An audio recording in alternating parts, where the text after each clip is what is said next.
We are going to start this video talking about how cognitive dissonance connects with moral behavior. Dissonance that comes from making a difficult decision can turn someone more immoral, can turn an honest person corrupt, or reverse, can turn a corrupt person more honest.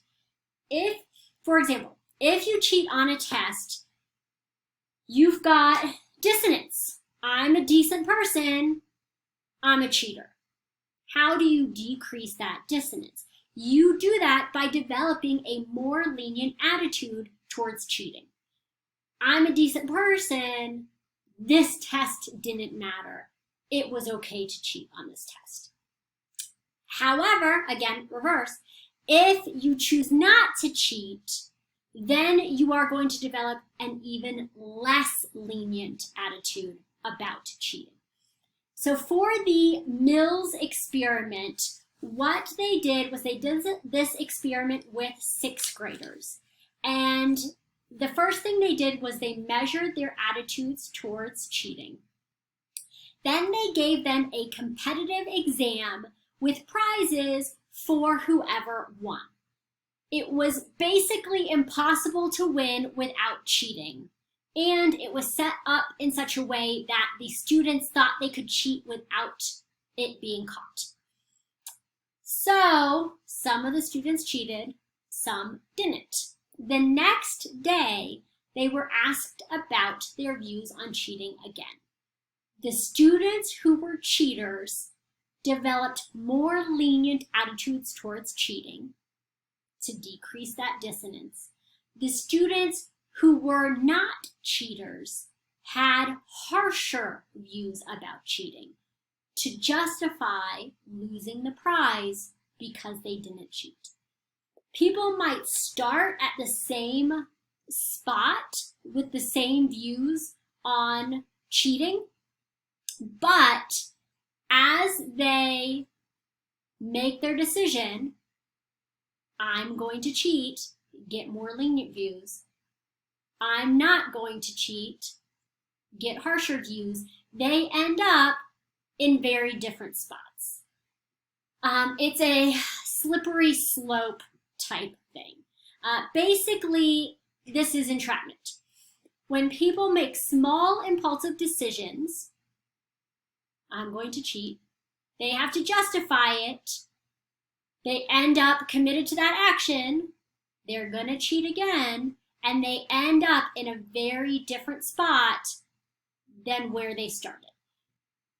This is how moral behavior connects with cognitive dissonance. It can lead to this entrapment. You end up in a very far place from where you began because of these small decisions. And another example of this that does not always connect with moral decisions is the foot in the door technique. Now, foot in the door is different than lowballing that we talked about in the last video. They seem similar, but make sure you have the difference straight in your head. The biggest difference between foot in the door and lowballing is that it's two separate requests in the foot in the door. Lowballing, remember, one request and then you turn it into a larger thing once they have accepted. It's not a totally different thing. Foot in the door, it's a different request the second time. So you ask for a small favor, they say yes, and because they said yes to the smaller favor, they're more likely to say yes to the larger favor. So a famous experiment connected with this that Friedman and Fraser did was, there were two parts, two versions. The first version, they'd go to people's houses and they'd say, can we put a really big, ugly sign in your yard about safe driving? And when they'd ask, just go to people's door and ask that, that's a big request. It's a big, ugly sign. Only 17% of people said, yes, you can put this big, ugly sign in my yard. In the other version of this experiment, they used foot in the door. So they'd go to people's homes and say, can you sign this petition about safe driving? I mean, what kind of monster is going to say, no, you can't have my signature about safe driving? It is a small ask. So basically everyone says, yes, I will sign this petition about safe driving. And then the next day, they would come back and say, thank you so much for signing that petition. Could we also put a big, ugly sign in your yard about safe driving? And this time, it was 55% of people who said yes. So 17% originally, 55 once they used this foot in the door. Asking for something small, sign this petition, they accept. So when you ask something big, now can I put a big ugly sign in your yard? They're significantly more likely to accept. And again, remember, for this experiment, it's two separate things. Sign a petition, do a sign. That's different than the lowballing. Okay, so the next thing we're going to go over is the Festinger and Carl Smith famous experiment. And what I'm going to do is tell you a little about the experiment, and then I'm going to have you guess the results. And then I'm going to show you a little video, kind of a cheesy video of some of the participants. For Festinger and Carl Smith's experiment, what they did was there technically were three groups of participants, a control group, and then a $1 group and a $20 group. But all the participants would come in and they do something really boring for an hour, like turn spools a quarter turn and then back, move a pile of toothpicks from one side of a table to another and back again. Just bore them for an hour. And then for the control group, after that, they would rate how much fun they have. They all rated it as boring, and they go home. For the experimental groups, the $1 and $20 group, what happened with them was that they were told that they were in the control group. That was a lie. And that this experiment was about expectations. And so the next participant was in the experimental group, and they really needed someone to tell that participant that it was a really fun experiment. But the research assistant that usually does that isn't here. Can you please tell the next participant that you really enjoyed this experiment? And, we might need you to come in the future and do that same thing. So we want to put you on retainer for either $1 or $20. So the participants would tell the next person in line, who was really a Confederate, a fake participant, this was a fun experiment, we loved it. And then they were asked to privately rate what they really thought about the experiment. So my question for you is, who rated their private rating for how much they enjoyed this experiment? Who rated it higher? The group that got paid $1 or the group that got paid $20? It was the $1 group. Why is this? The $1 group and the $20 group both have the potential for cognitive dissonance. I'm an honest person. I just lied and said this was awesome when it was really boring. That's causing dissonance. The $20 group, when they think, why did I lie and say it was fun? They got paid $20. And this experiment was done like 60 years ago. $20 was a lot of money back then. I am an honest person. I'm willing to do something not so great for a lot of money. Like, that justifies it. So they had external justification. A person's justification for their dissonant behavior that is situation determined. I will say it's fun when it's boring if you pay me a ton of money. So the $20 group didn't have that dissonance because of their external justification. The $1 group did not have external justification. They did something boring and then lied and said it was awesome for $1. That did not justify it. And so they had to create internal justification. which is a reduction of dissonance by changing something about oneself in the direction of one's statement. I said it was awesome because it actually was. It was interesting. I enjoyed it. That is that internal justification to decrease dissonance. That's what the $1 group had to do. So what I want you to do now is to watch this short video about Festinger and Carl Smith's original study. The psychological story of decision-making doesn't end, however, when a decision has been made. The act of making a decision can trigger a flood of other processes. According to psychologist Leon Festinger, whenever we choose to do something that conflicts with our prior beliefs, feelings, or values, a state of cognitive dissonance is created in us, a tension between what we think and what we do. When this tension makes us uncomfortable enough, we're motivated to reduce it in a number of ways. We may change the way we think about the decision, or try to change how others think about it so that they can support our decision. Or we may change some aspect of our behavior so that our decision seems more in character with us. In other words, we try to reduce the dissonance between how we think we should act and how we actually act by changing one or the other. In the mid-50s, Leon Festinger and his colleague Merrill Carl Smith conducted a classic experiment in which students were engaged in very boring tasks. The students were then given a request by one of Festinger's staff. Okay, that's fine. Let me tell you now what we're actually studying here. It's the effect of preparatory mental set on performance. The rest of the subjects are prepared by being told that the experiment will be very interesting and enjoyable. In fact, lots of fun. Now I have a somewhat unusual request to make of you.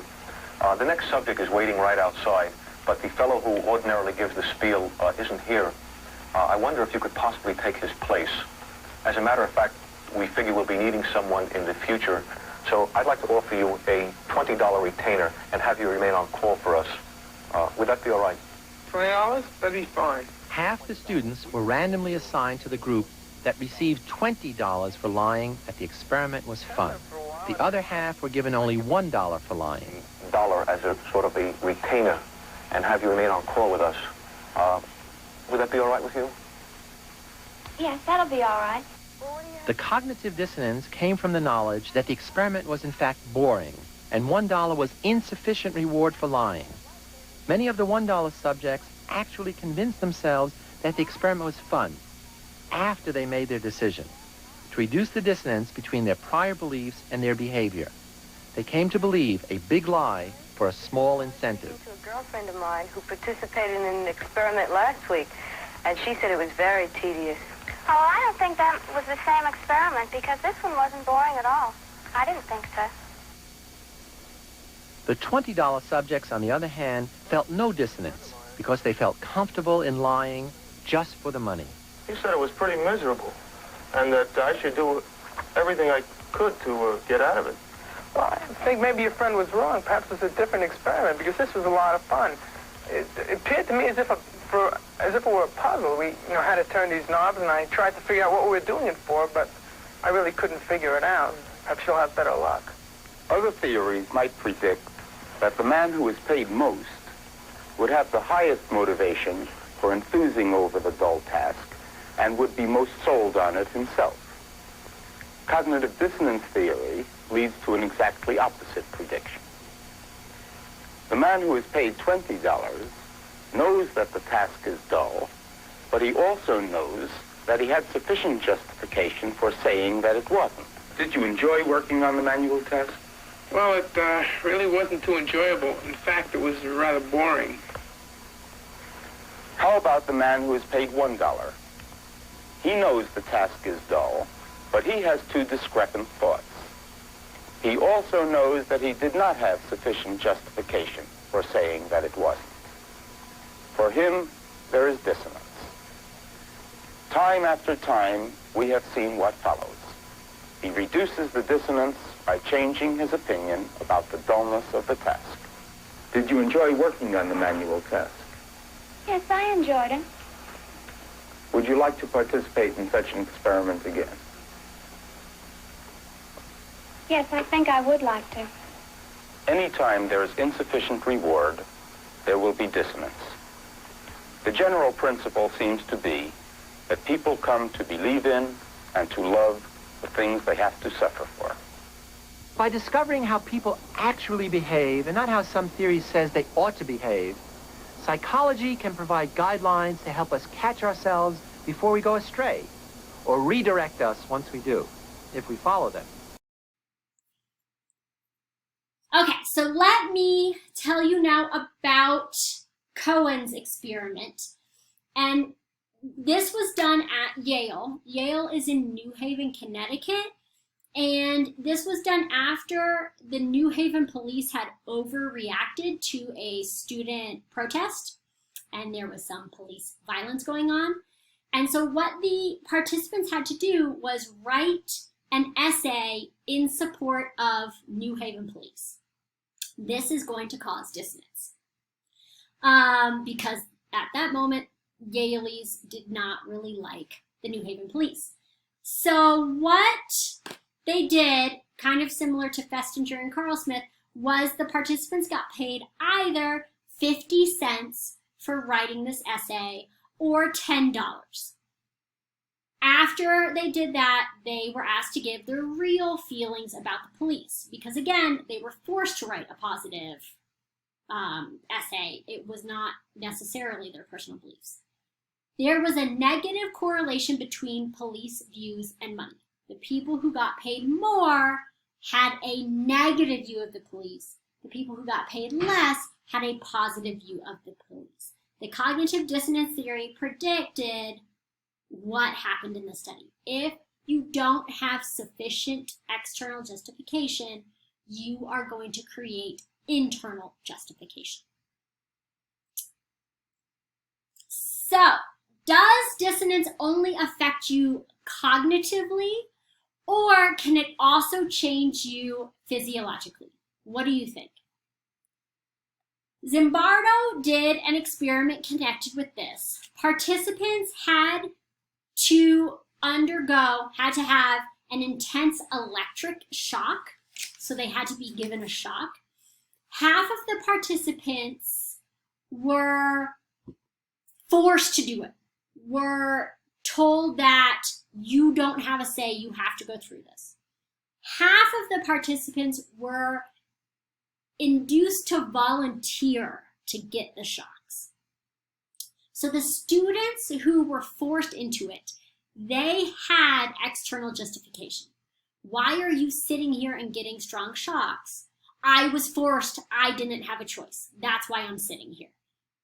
The group that was convinced to volunteer for the shocks did not have external justification. It was their choice. They volunteered to get these strong shocks. They had more cognitive dissonance because they didn't have that external justification. These students, the ones who volunteered, the higher dissonance group, reported feeling less pain than the lower dissonance group, than the people who were forced into it. The higher dissonance group also had a less intense physiological response to the shocks, which they used with galvanic skin response, basically how much sweat you have on you. And getting shocks while performing other tasks didn't affect them as much. They were able to focus on the tasks more than the low dissonance group. Basically, they had to convince themselves and even convince their body that the shocks weren't that bad, weren't a big deal, because they had voluntarily gotten the shocks. For the Brehm experiment, participants were deprived of food and water for long periods of time. And again, half of the participants volunteered, half of the participants were kind of forced into this starvation. The people who volunteered, the higher dissonance group, reported feeling less hunger and thirst, and when they were given food at the end, they ate less food and water than the lower dissonance group. Even your body has to become a part of this internal justification. So what constitutes external justification? What can you use to decrease dissonance without having to change something about yourself? Money, like in the Festinger experiment and the Cohen experiment. Forced requirement, if you're forced into it versus volunteering. Praise can be external justification, and a desire to please other people. For example, Zimbardo did an experiment with Army officers and reservists. The Army officers told the reservists to eat grasshoppers, and then the reservists had to rate how delicious the grasshoppers were. They rated them as tastier if the officer who told them to eat the grasshopper acted like a jerk. If the officer who told them to eat the grasshopper was nice, they rated it as more disgusting. How is this connected with dissonance? If the officer was nice, they had a desire to please him. So that's external justification. They didn't have to convince themselves that it was a delicious treat. They were allowed to think it was gross because they were only doing it to be nice to this officer. If the officer was a jerk, they don't have external justification. They have to create internal justification for why they were okay eating this grasshopper, and so they had to switch their thinking. The grasshopper is actually kind of delicious. So let's go into justification when it comes to punishment. Question for you, connected with something from the beginning of the semester. What works better to get a kid to behave? See if you can remember the answer to this. A threat of a harsh punishment or hard punishment, or a mild punishment. It is mild punishment. Mild punishment works better. Other examples of this, not just with kids, why don't you speed right in front of a cop? Because you don't want the ticket. That ticket is a harsh punishment. Those things are not cheap.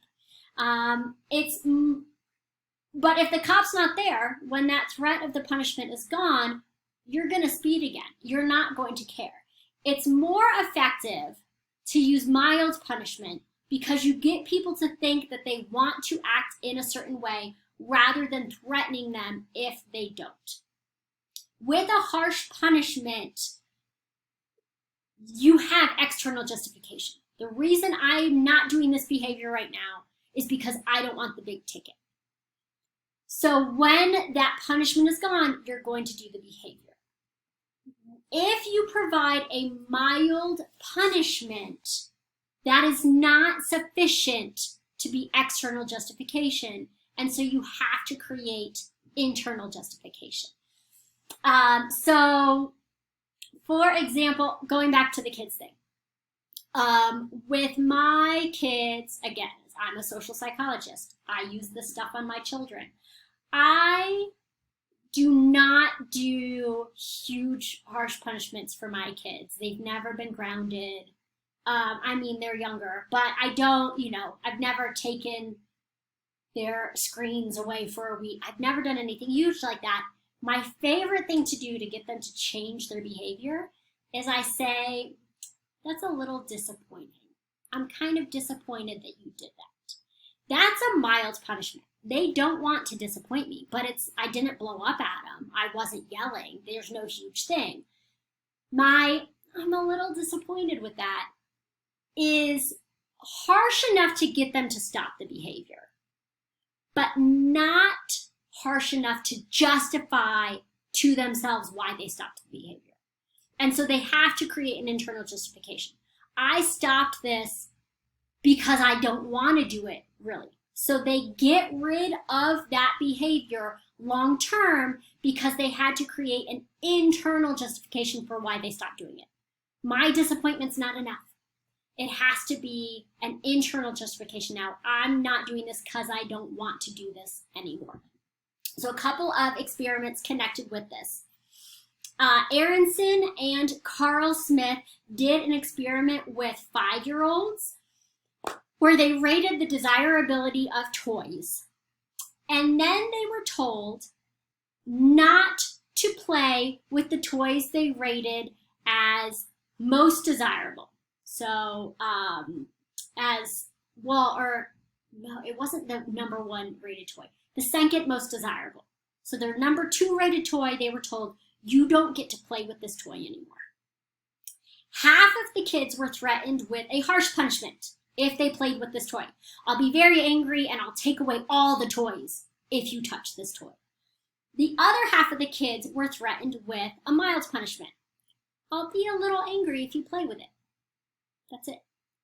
Then the researchers left and the kids were in the room with all the toys to play with. All of them resisted that highly rated toy. None of the kids played with the toy they were told not to play with. And then after a while, the kids rated the toys again. The group that still rated that toy as desirable was the harsh punishment group. The group that had the mild punishment group rated that toy as lower. They had to justify why they weren't playing with it, and some researchers saying, I'll be a little angry, wasn't enough justification. And so they had to change their thinking about it. I don't like this toy anyways. Friedman did an extension of this where it was in a schoolroom and there was a really awesome robot toy and then a bunch of okay toys. And they did the same, don't touch the robot, harsh punishment or mild punishment. And then they left and they never came back. They didn't rate the toy again. But a different colleague, the kids didn't know was connected to the experiment, gave a test in the same room with all the toys. And while they were grading the test, they told the kids, go play with whatever toy you want. The harsh punishment group was playing with that robot again. The mild punishment group still was not playing with the robot up to 9 weeks later. That internal justification, I didn't really want to play with it anyways, was still there. So if you want to change someone's behavior, mild punishment is significantly more effective. So what is insufficient justification? Justification to act has to be big enough to get them to do it or not do it, but too small to be the justification for the action. So Mills looked at this for an experiment. He's the one that did the cheating study with the 6th graders. This was also a cheating study. He added a difference in the reward they got for cheating. So half of the students, again, it's the same scenario. You get a prize if you get the highest score on this exam. You can't really do that without cheating. Half of the time it was a small reward. Half of the time it was a big reward. The people who cheated to get a small reward had a bigger change in their views on cheating than the people who cheated to get a big reward. The students who cheated for a big reward, their justification for cheating was the big reward. Cheating is bad, except in this case, because I can't give up this prize. They can still think cheating is bad. If you cheat to get something stupid, you have to change your views on cheating. Because why would you cheat for some small little reward? So the small reward group had a bigger change in their thoughts. The same thing happened in reverse for the people who didn't cheat, the students who resisted.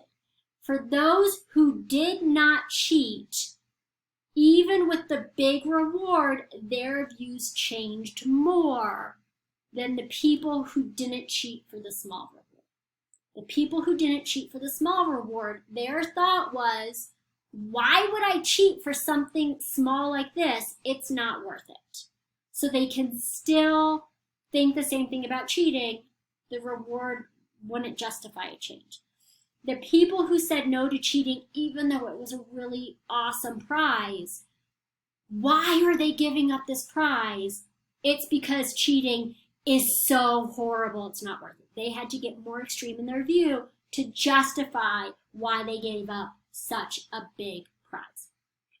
So if you are trying to get people to do a behavior or not do a behavior, you want the smallest award possible in order to have that, if you're trying to get them to, well, no, I guess it depends on how it goes. If you want to get them to change their behavior permanently, the smallest reward possible so that they can't use that reward to justify what they did. So that is insufficient punishment. The final thing we'll go over in this one is how dissonance affects self-esteem. So I have a question for you. For this experiment, participants were given directions that had one of two phrases. Half of the time before they completed this test, they were told, please don't be a cheater. Half of the time it said, please don't cheat. Then they were given an opportunity to cheat by claiming money that they weren't entitled to in the experiment. Which group, if there was a difference, which group cheated more? The group that was told, please don't be a cheater, the group that was told, please don't cheat, or was there no difference between those two groups? The group that cheated more was the group that was told, please don't cheat. They claimed more than twice the amount of money as the please don't be a cheater group because self-concept was involved. If dissonance affects your self-concept, it is going to be even stronger. So you can kind of think of an updated cognitive dissonance theory being dissonance is most painful, and so you're going to be most motivated to reduce it in situations where your self-concept is threatened. This is about who you are as a person. Are you a cheater? This is just about an action you have done. Did you cheat? So when self-concept is involved, it is a much bigger deal. So next question for you. Who feels greater dissonance after doing something stupid, incompetent, or cruel? Someone with high self-esteem or someone with low self-esteem? It is someone with high self-esteem.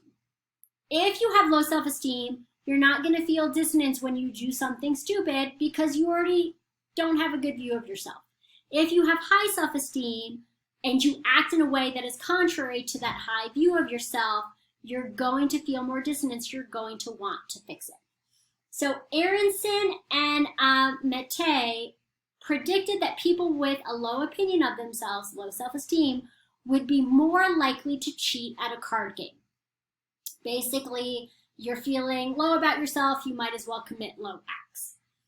The way that they set this up is they had students take a personality test and then they gave them false results.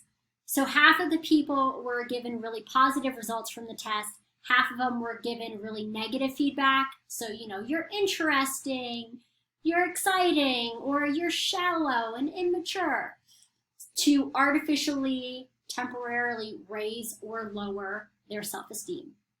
Immediately after, they played a gambling game where they bet money and they were given a chance to cheat undetected. The participants who had received negative feedback were significantly more likely to cheat than the people who had received positive feedback. They also had a control group who did the betting game but didn't do the personality test feedback part, and their scores fell right in the middle. So strengthening self-esteem can increase your positive behavior. Decreasing self-esteem can lower your positive behavior. again, because that control group was kind of right in the middle. But strengthening self-esteem doesn't produce these positive results if it's done in a really artificial way. It has to be in a believable way. And self-esteem is not the same as narcissism. So narcissists do not act in a positive way. It is an artificially high component. And we know this from the Baumeister, Bushman, and Campbell experiment. They found that when a narcissist was threatened, they're going to be aggressive towards their critics to get even and to restore their self-esteem. So for their experiment, they had participants write an essay that was critiqued by a partner. And then they got to blast their partner with a loud noise, like an air horn. Before they did this, they took a test to measure their level of narcissistic tendencies. The people who had the highest score on self-esteem and narcissism gave the highest level of sound. They were more violent with the sound because they were threatened, they got criticized about their essay, and they were narcissistic. Highly narcissistic self-esteem is not genuinely high self-esteem. And so it doesn't connect with this increasing behavior versus making you act poorly. The general principle for dissonance and self-concept is that dissonance effects are greatest when you feel personally responsible for your actions. Your actions conflict with a central aspect of your self-concept, something that is important to you. Your actions have serious consequences, and the action is irrevocable. You can't take it back. And I will stop there for this video.